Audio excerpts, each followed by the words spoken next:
जी sir, बताया जाए भोजपुर जिले की साइबर सेल को बड़ी कामयाबी मिली है। हमारे यहाँ 45-25 केस दर्ज हुआ था जो कि डिजिटल अरेस्ट से संबंधित था। इसमें यहाँ सदर अस्पताल के डॉक्टर साहब का इसमें डिजिटल अरेस्ट कर लिया गया था और डिजिटल अरेस्ट करके 19 लाख रुपए साइबर ठगी कर लिया गया था उनसे।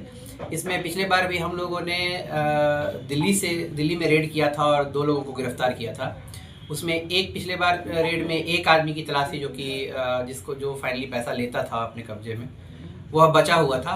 उसको हम लोगों ने फिर से दिल्ली में 5 दिन का रेड करके दिल्ली से गिरफ्तार किया उस व्यक्ति को। वह डिजिटल अरेस्ट कंडक्ट करवाता था। उसका नाम है उपेंद्र सिंह तेसर ओमवीर सिंह और इसका वर्तमान में पता है विजयनगर मॉडल टाउन दिल्ली, लेकिन ये ओरिजिनली भरतपुर राजस्थान का रहने वाला है। और इसमें हम लोग और भी कुछ डिटेल्स देखते हैं कि इसका एड्रेस गैस कनेक्शन जो है इसके नाम पे या फिर और भी कुछ है, वह एड्रेस अलग अलग आता है इसका। बहुत सारे जहाँ पर भी इसका गैस का कनेक्शन है या फिर बिजली का कनेक्शन है, सबका इसके नाम का देखते हैं हम लोग ओमवीर सिंह के नाम का। तो अलग अलग कनेक्शंस उसमें डिफरेंट एड्रेस दिल्ली का ही आता है। एक आता है जैसे इसका एड्रेस गली हिम्मतगढ़ दिल्ली, सीताराम बाजार दिल्ली, नॉर्थ दिल्ली, लेकिन यह इसका सही एड्रेस नहीं है। उसी तरीके से कहीं और कुछ और एड्रेस आता है, लेकिन फाइनली इसको यहाँ इसका घर वहाँ विजयनगर थाना मॉडल टाउन दिल्ली है, वहीं से इसको घर से थोड़ा सा दूर से इसको वहीं से गिरफ्तार किया गया है। मल्टीपल एड्रेसेस जो है सब फॉल्स, मल्टीपल एड्रेसेस इनके नाम पे है और सभी फॉल्स हैं। और इसका जो ओरिजिनल घर है वह भरतपुर है, लेकिन अभी वर्तमान में पिछले 1.5 साल से यह दिल्ली में ही रह रहा है। और यहाँ पे बहुत से लोगों के थ्रू कांटेक्ट करके वहाँ के बैंक के किसी तरीके से डिप्टी मैनेजर से संपर्क करता है और अकाउंट खुलवाता है, पैसा मंगवाता है, उन लोगों के अकाउंट में मंगवाता है और अपने पास पैसा लेके। इसका डिजिटल अरेस्ट के अलावा भी कहीं की संलिप्तता है, जैसे ऑनलाइन गेमिंग वगैरह बहुत सारा आजकल नहीं, वो अभी हम लोग को अभी तक तो नहीं प्राप्त हुआ है। वैसा डिजिटल अरेस्ट में ही मामले में इसका संलिप्तता प्राप्त हुआ है।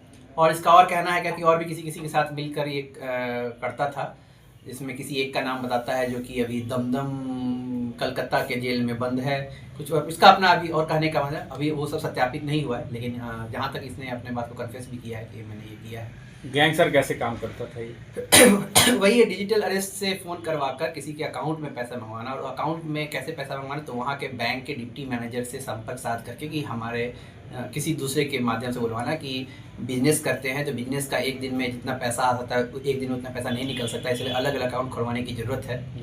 उसके माध्यम से डिप्टी मैनेजर से भी मिलकर इसमें हम लोगों ने एक डिप्टी मैनेजर को भी नोटिस दिया हुआ है इंडस इंड बैंक के। कहाँ का ये बैंक है सर? आरा में? ये नहीं, सब दिल्ली, सभी दिल्ली बैंक कर्मियों की भी संलिप्तता रहती है। हाँ, इसमें हम लोगों ने उसको भी नोटिस दिया हुआ है, इंडस इंड बैंक वाले को अकाउंट खुलवाता था ये। और ये अपने पास पैसा नहीं मंगाता था, किसी थर्ड आदमी के पास, 2 आदमी के माध्यम से करवाता था। तो 2 आदमी को हम लोगों ने पहले ही गिरफ्तार कर लिया था, ये बचा हुआ था। इसको हम लोगों ने इस बार रेड करके डिजिटल अरेस्ट में। सर ये पूरा गैंग कैसे भोजपुर के लोगों को भी क्या सॉफ्टवेयर? नहीं, ये पूरा इसका टारगेट भोजपुर नहीं, इसका टारगेट इंडिया में जो भी डिजिटल अरेस्ट के झांसे में आ जाए उसमें से एक व्यक्ति हमारे यहाँ भोजपुर के डॉक्टर साहब थे, वो भी आए। तो ऐसा कोई टारगेट नहीं था इनका कि भोजपुर जिला या बिहार करना है, ये बिहार, दिल्ली, गुजरात, राजस्थान कहीं से भी जो झांसे में आ जाए उसका करके ये लोग काम करते हैं। कहाँ से लोग ऑपरेट कर रहे थे गैंग को? दिल्ली में ही, भरतपुर से भी कभी कभी ये करता था भरतपुर में, लेकिन ये पिछले 1 साल से 1.5 साल से दिल्ली में ही रह के और इसका अपना उसी का गैंग मेंबर्स है, उससे काम करता है। लेकिन जहाँ तक संलिप्तता इसके मामले से आई, हम लोग डिप्टी मैनेजर से पूछताछ किए, जो पैसा निकाला चेक के माध्यम से उससे पूछताछ किए, सब लोगों ने इसका नाम बताया और फिर इसने अपना कन्फेस भी किया। भोजपुर पुलिस कितने दिन से ट्रेस आउट कर रही थी इसको? ये हम लोग पिछले 6 महीने से इसको ट्रेस कर रहे थे। पहला जो हम लोग 45-25 का कर रहे थे, 7 महीने से ट्रेस कर रहे थे हम लोग, जिसमें से कि 2 गिरफ्तार हुआ था। ये बहुत बार बच जा रहा था, नहीं पकड़ा था। एक बार हम लोग कोशिश भी किए, बहुत थोड़ी देर के लिए ये किसी तरीके से हम लोग इसको ट्रैप करके बुलाए थे, लेकिन ये बहुत शातिर था, कहीं भी रुकता नहीं था किसी जगह पे, तो हम लोग पिछली बार नहीं पकड़ पाए थे।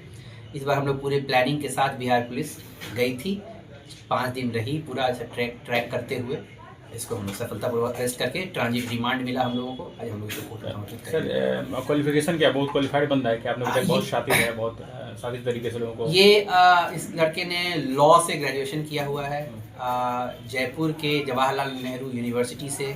फिर यह पोस्ट ग्रेजुएशन भी है लॉ में ग्रेजुएशन किया हुआ है।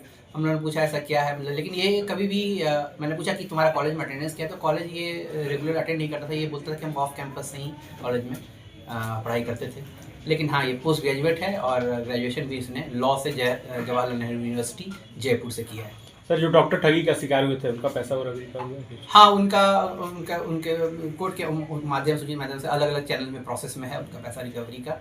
जज साहब का भी जो भी बयान आया, जो ऑर्डर शीट आया है, उसमें जो भी अक्यूज है उसको पैसा पूरा कर उनको देना है, अलग अलग प्रोसेस में वो चल रहा है, वो पैसा उनको मिल जाएगा। सर यहाँ से जो टीम गई थी आपके अलावा कौन कौन लोग थे? मेरे अलावा उसमें सब इंस्पेक्टर गांधी पाठक, सब इंस्पेक्टर स्वाति रानी, 2 कांस्टेबल और एविडेंस के रूप में कुछ चीज़ें? मोबाइल उसका हम लोग जब्त किए हैं, मोबाइल से उसका मोबाइल ही जब्त किया है।